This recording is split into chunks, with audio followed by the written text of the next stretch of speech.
శుభన్ మాట్లాడుతున్నాను. ఎలా ఉన్నారండి? ఏంటి ఏనుగు మీద ఊరేగుతూ వస్తున్నారు? ఎక్కడున్నారు? నీకు తెలుసు? మీ పక్కన బ్రిడ్జ్ ఉంది చూసారా? అవునండి. అక్కడ కొంచెం దూరంలో బస్ స్టాప్ ఉంది చూసారా? అవునండి, ఉందండి. అక్కడ ఒక అమ్మాయి బ్లాక్ డ్రెస్ రెడ్ దుపట్టా వేసుకుని ఫోన్ లో మాట్లాడుతుంది చూసారా? అవునండి, చూసాను. ఆ అమ్మాయి ఫోన్ లో ఎవరితో మాట్లాడుతుందో చెప్పండి. నాతోనేనండి, అది మీరేనండి. హాయ్. హాయ్. ఏమండి, ఎలా ఉన్నారండి? బానే ఉన్నాను. సారీ, ఆ రోజు నేను మీతో సరిగ్గా మాట్లాడలేకపోయాను. ఏం పర్వాలేదండి, ఇవాళ మాట్లాడుకుందాం. ఎక్కడికి బయలుదేరారు? ఫ్రెండ్ ఇంటికి వెళ్తున్నాను. రండి, నేను డ్రాప్ చేస్తాను. రండి. ఏనుగు మీద? అయ్యో వద్దు, నాకు భయం. ఏనుగంటే మీకు ఇష్టమా కాదా? ఇష్టమే, చిన్నప్పటి నుంచి ఇష్టమే. మరి ఇంకే రండి, వచ్చి ఎక్కి కూర్చోండి. అందరూ చూస్తున్నారు అదే ఏమనుకుంటారు? పట్టించుకోకండి, భయపడకండి, నేను ఉన్నాను కదా. రండి, పర్లేదు రండి. చాలు పెట్టండి. ఇప్పుడు చెయ్యండి. వచ్చేసారు. ఎలా ఉంది? ఓకేనా? అయ్యో గుచ్చుకుంటోంది, కూర్చోలేకపోతున్నాను. భలే వరండి. అందుకని ఏనుగు మీద ట్రైల్ చేస్తామని చెప్పండి. ఏనుగు వెంట్రుకలండి అవి. Okay okay. ఎక్కడికి వెళ్తున్నారు? అదా, మా లక్ష్మికి ఒంట్లో బాగాలేదు, అందుకే హాస్పిటల్ తీసుకెళ్తాను. ఏరి వెనకాల వస్తున్నారా? అరే, దీని పేరేనండి లక్ష్మి. దీనికి ఒంట్లో బాగాలేదనే హాస్పిటల్కి తీసుకెళ్తున్నాను. అయ్యో, మనం పేషెంట్ మీద వెళ్తున్నావా? అందుకని ఏనుగుని ఎత్తుకు తీసుకెళ్తామా చెప్పండి.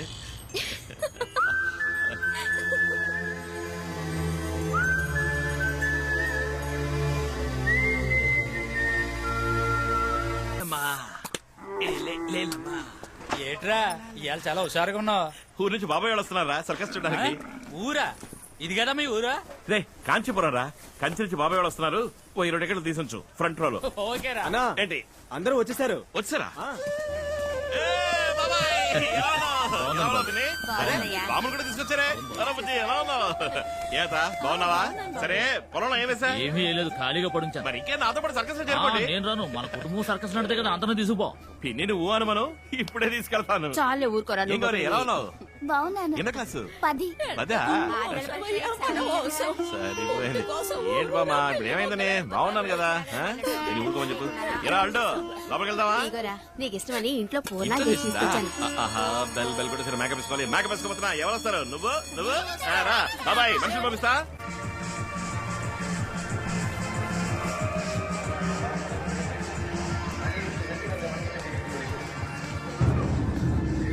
చూడండి, బిడ్డ తెచ్చిన తినే లోపే అల్లు కొట్టేశారు. వీళ్ళని తీసుకుపోయాడు. మీరు ఒకసారి నువ్వు ఊరికే నష్టపెట్టదు. ఏమ్మా, అమ్మా ఇదిగో నేనేనమ్మా. ఇదిగో అమ్మా. హలో హలో, మిమ్మల్నేనండి పిలుస్తున్నా, చూడండి. నేనేనమ్మా. ఎవరినబ్బా? గుర్తున్నావా?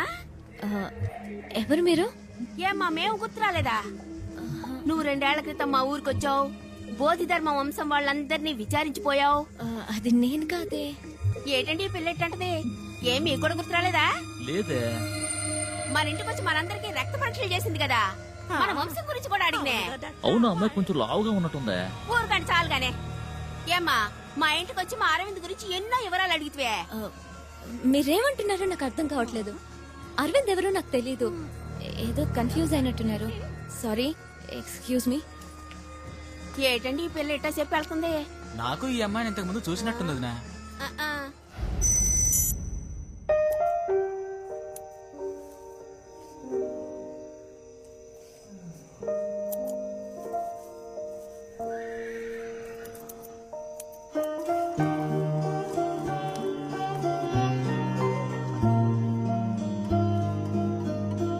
రేపు గిఫ్ట్ తనకి ఇవ్వగానే ఇది చూసి నన్ను ప్రేమించేయాలి.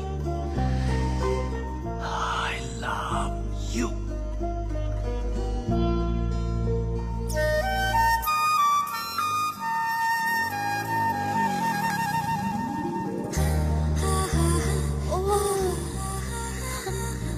Wow, it's so nice. ఇది నేనే చేశాను. నిజంగానా? మీకు ఇవి చేయడం కూడా తెలుసా? వావ్. ఏం అసలు చదివి చూసి I love you. Oh, thank you. I love you too. నా ఫ్రెండ్ మాలతికి డాల్స్ అంటే మహా ఇష్టం. దానికి కూడా ఒకటి చేసి ఉండొచ్చు కదా. ఇప్పుడు దీన్ని చూస్తే లాక్కుపోతుంది. నెక్స్ట్ టైం దానికి ఒకటి చేసేవ్వండి, okay? But thank you so much, it's lovely. Thank you. సరే, నేను బయలుదేరుతున్నాను. మీరు వస్తారా? నేను వస్తారా? కమ్.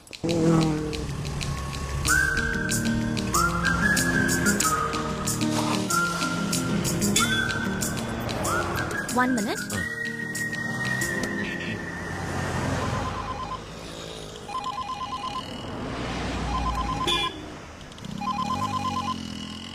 ఏరా గిఫ్ట్ ఇచ్చావా?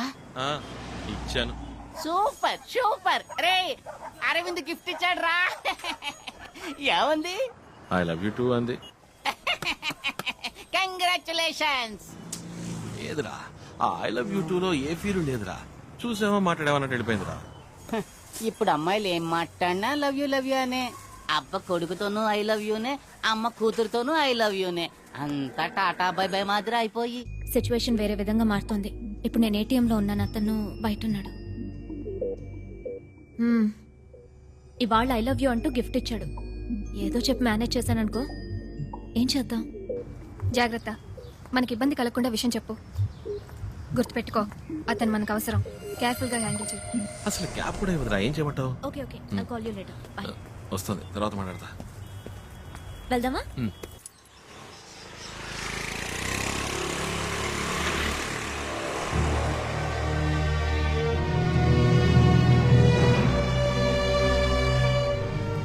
అరవింద్, ఒక 2 minutes ఇక్కడే ఉండండి, ఇప్పుడే వస్తాను. అలాగే.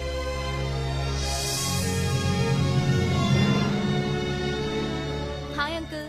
రామా శుభ, నీకోసమే వెయిట్ చేస్తున్నాను. ఓకే, తీసుకొచ్చావా? తెచ్చాను. నీ రీసెర్చ్ ఎంతవరకు వచ్చింది? 4 months ముందే పూర్తి చేశాను. ఇప్పుడు చైనాకి US కి తీసేసి పంపాను. ఇక్కడ కూడా పర్మిషన్ అప్లై వెరీ చేశాను. గుడ్. నా కోసం పెద్ద రిస్కే తీసుకున్నారు అంకుల్. ఊరికే ఉండేది కదమ్మా, నీకు ఉపయోగపడింది కదా.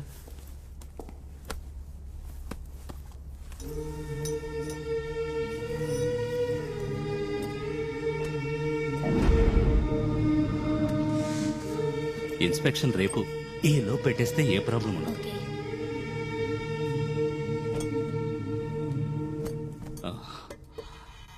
ఆ అబ్బాయితో చెప్పావుగా?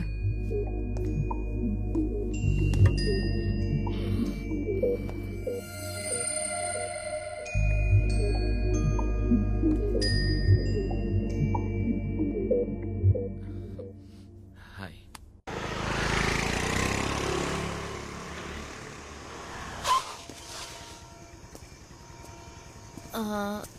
రేపు 10 o'clock కి ఫ్రీగా ఉంటారా మీరు?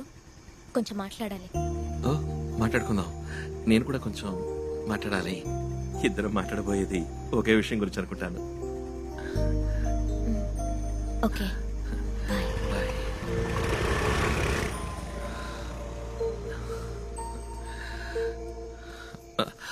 బాబాయ్. రై, ఎవరు అమ్మాయి? చూసారా, నాకు బాగా పిలుస్తాను ఉండండి. రై, ఆగరా. ఆ అమ్మాయి నీకు ఎప్పటి నుంచి తెలుసు? అది 2.5 నెలలుగా తెలుసు. 2.5 నెలలు కదా. తను సంవత్సరంన్నరగా నీకోసం చదువుతాను తెలుసా నీకు? చాచా, ఏదో పరిశోధన కోసం కోతి కావాలని వచ్చింది.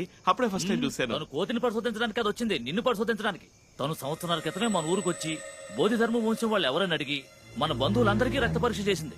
బోధిధర్మ చిత్రపటాన్ని, నీ ఫోటోని తేరిపారు చూసి నీ పేరేంటి, నువ్వేం చేస్తుంటావని నన్ను అడిగింది. ఎన్నాళ్ళ తర్వాత మళ్ళీ ఆ అమ్మాయిని ఇక్కడ చూశాను. పైగా ఏమీ ఎరనట్టు నటించింది. నువ్వు అసలు తెలియవంది. మీ పిన్ని అప్పుడే చెప్పింది. నేనే నమ్మలేదు. ఇప్పుడేమో నిన్ను దించి టాటా చెప్పాల్సిందే.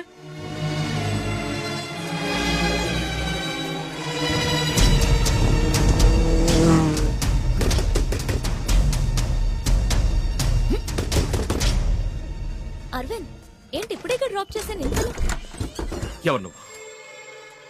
నన్ను 1.5 సంవత్సరాలుగా ఫాలో అవుతున్నావా? చెప్పు. అరవింద్, ఏం ఆశించి నన్ను ఫాలో అవుతున్నావు?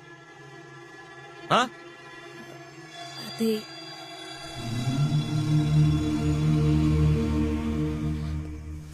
అరవింద్, అరవింద్ అది కాదు, నా మాట.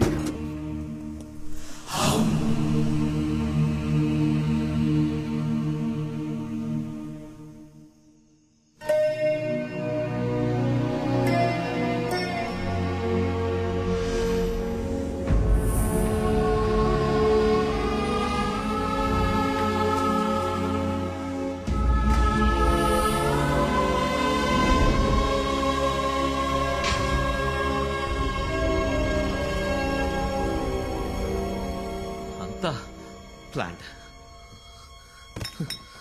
పథకం ప్రకారం మోసం చేశావు. అరవింద్, రేపు నేను నీతో మాట్లాడతానన్న దేని గురించే. నేను ఒక పరిశోధన చేస్తున్నాను. పిచ్చి వాళ్ళు అన్నీ నమ్మేశాను. తను నీ వెనకాల తిరుగుతోందేంట్రా అని అందరూ అడిగారు. ఈ పురకి ఎక్కి చావలా. అబద్ధం, అంతా అబద్ధం. ప్రాణాలతోనే నన్ను పోస్ట్ మార్టం చేశావు. నేను ముందే చెప్పాలని ప్రయత్నించాను అరవింద్. ఎందుకు చెప్పాలి? ఈ ఎలకి కుందేలకి కారణాలు చెప్తున్నావా ఏంటి? నేను రెండో రోజే చెప్దాం అనుకున్నాను, కానీ నువ్వే లవ్ అది ఇది అనుకుని కన్ఫ్యూజ్ అయ్యా. నేను లవ్ చేయట్లేదని చెప్తే ఎక్కడ నువ్వు ఈ పరిశోధనకు ఒప్పుకోవనని భయపడి చెప్పడం ఎలాగా అని ఆలోచిస్తున్నాను. షేక్ హ్యాండ్ ఇస్తేనే లవ్ అని నువ్వు అనుకుంటే దానికి నన్నేం చేయమంటావు? మాట్లాడకు. నన్ను వెతుకుంటూ వచ్చింది నువ్వు. నీ పనవ్వాలంటే ఏవైనా చేస్తావు, ఏం కావాలన్నా ఇస్తావు. వద్దర్వింద్, నువ్వు అన్నదానిలో వేరే అర్థం వస్తుంది. అన్నార్థాలు రావాలని అన్నాను. ఆడపిల్లలతో మసలుకోకపోవడం నీ తప్పు.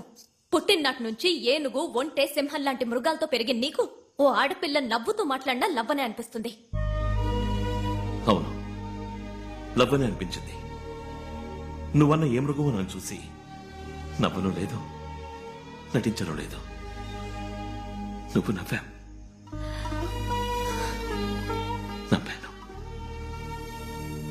నువ్వు చేసినది తప్పు కాదు, నేను లవ్ చేయడం మాత్రం తప్పు కదా? అవును, లవ్ తప్ప ఇంకేం తెలుసు నీకు? పోయి చెత్త కుప్పలో పడే నీ లవ్వు.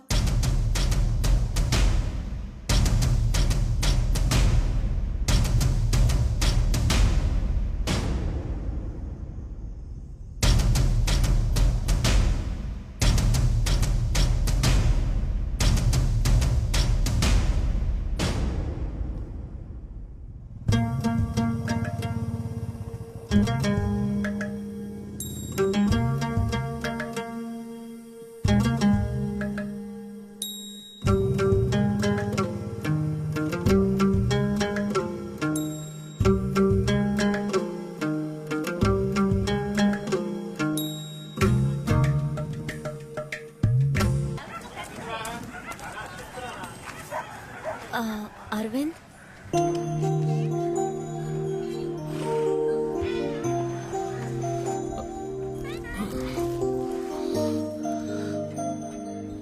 నన్ను వదలవా నువ్వు? వదులుకోలేను. ఏమా అన్యాయం అమ్మా ఇది. ఈ రాత్రంతా నిద్రపోలేదు. ఈ ఊరు వచ్చినప్పుడు చాలా పిచ్చోళ్ళగా అయిపోయాడు. నాతో 1 hour వస్తావా? ఇట్టరమ్మనే తీసుకెళ్లి నట్టేటో వదిలేసావు. మా అరవిందకి ఏందమ్మా లోటు? నువ్వు మాట్లాడకు. ప్లీజ్, 1 గంట నాతో బయటికి రా. రే వెళ్ళిరారా.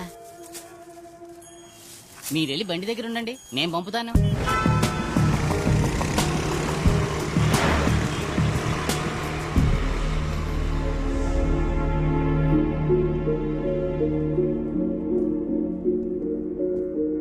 నన్ను ఇక్కడికి ఎందుకు తీసుకొచ్చావు? రా చెప్తాను. ఇక్కడున్న ప్రతి వస్తువు వెనక ఓ కథ ఉంది. ఇప్పుడున్న మనం కాదు నిజమైన భారతీయులం.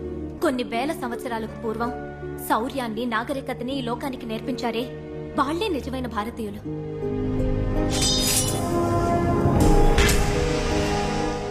ఇది మ్యూజియం కాదు, ఆ మహానుభావుల స్మారక సౌధం. నేటి మన మోడర్న్ సైన్స్ కన్నా మన పూర్వీకులు అందించిన శాస్త్ర పరిజ్ఞానం 500 ఏళ్లు అడ్వాన్స్డ్ గా ఉందంటే నువ్వు నమ్మగలవా? స్పేస్ రీసెర్చ్ లో ఈనాటి సైంటిస్టులు 9 గ్రహాలు, వాటి పేర్లు టెలిస్కోప్ సాయంతో చెప్తున్నారు. కానీ కొన్ని వేల సంవత్సరాలకి పూర్వమే మన దేవాలయాల్లో నవగ్రహాలను ప్రతిష్ఠించి పూజించారు. ఎలా? భూమి యొక్క బరువెంతో 1600 సంవత్సరాల క్రితం ఆర్యభట్ట ఎలా చెప్పారంటావు? రేపు వర్షం పడుతుందంటారు, ఎండ కాస్తుంది. ఎండ కాస్తుందంటారు, వర్షం పడుతుంది. ఇది మోడర్న్ సైన్స్. కానీ 20 సంవత్సరాల తర్వాత వచ్చే పౌర్ణమి, అమావాస్యల్ని అరుగు మీద కూర్చుని పంచాంగం చూసి ఖచ్చితంగా చెప్తున్నారే, ఎలా చెప్తున్నారంటావు? అదే పూర్వీకుల సైన్స్. ఈ మహాగ్రంథాన్ని చూడు.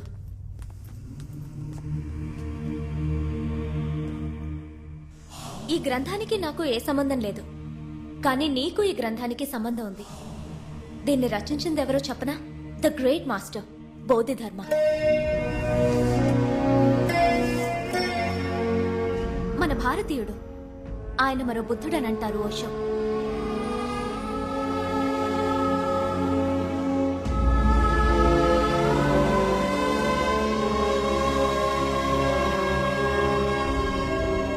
మహాగ్రంథంలో ఏముందో తెలుసుకునే ముందు మరో చోటికి వెళ్తాన్రా.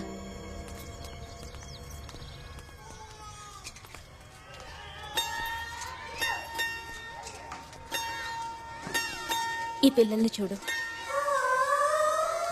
అందరికీ క్యాన్సర్. 6 ఏళ్ళు 7 ఏళ్ల వాళ్ళకి క్యాన్సర్. ఏం తప్పు చేశారని? సిగరెట్ తాగారా లేక పాన్ పరాగ్ తిన్నారా? ఇంత చిన్న వయసులో వీళ్ళకి ఎందుకు ఈ వ్యాధి?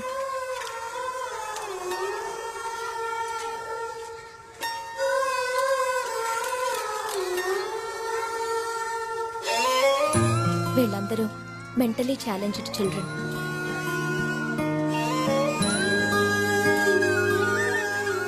పిల్లలందరూ సంతోషంగా స్కూల్కి వెళ్తున్నప్పుడు వీళ్ళు మాత్రం ప్రాణాలకు పోరాడుతున్నారే, దీనికి కారణం ఏమంటావు? జెనెటిక్ డిసార్డర్, జన్యు సంబంధిత లోపం.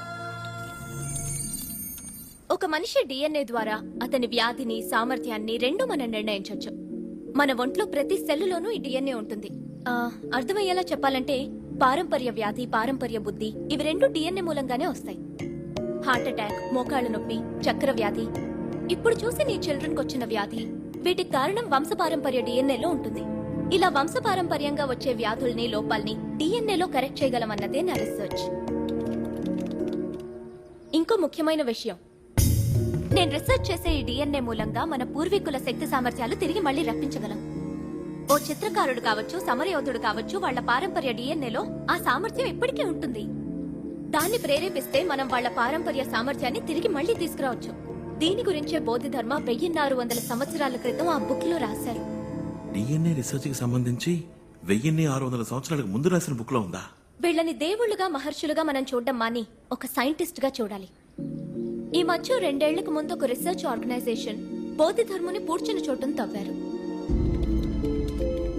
ఇటు చూడు, ఎంతకాలమైనా చెడని విధంగా పూడ్చబడిన బోధిధర్ముని తల వెంట్రుకలు, పళ్ల మూలంగా ఆయన డిఎన్ఏ దొరికింది. ఇది నేను ఇంటర్నెట్ లో చూశాను.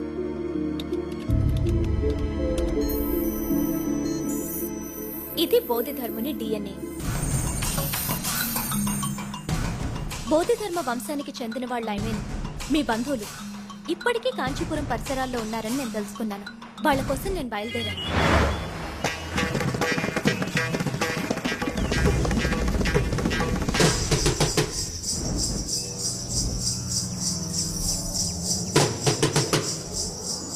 బోధిధర్ముని డిఎన్ఏ ప్యాటర్న్ మీ బంధువుల్లో ఎవరికన్నా మ్యాచ్ అవుతుందేమోనని అందరికీ రక్త పరీక్ష చేసి చూశాను.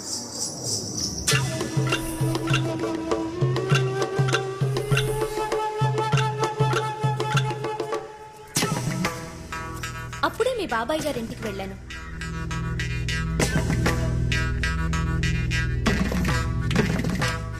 ఆ ఇంట్లో నేను అద్భుతాన్ని చూశాను.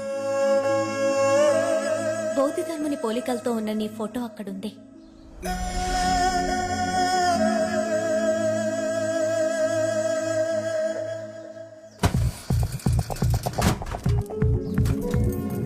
నువ్వు వాడిన పాత హెయిర్ బ్రష్ లో నీ తల వెంట్రుకలు చూసి ఆ బ్రష్ తీసుకున్నాను.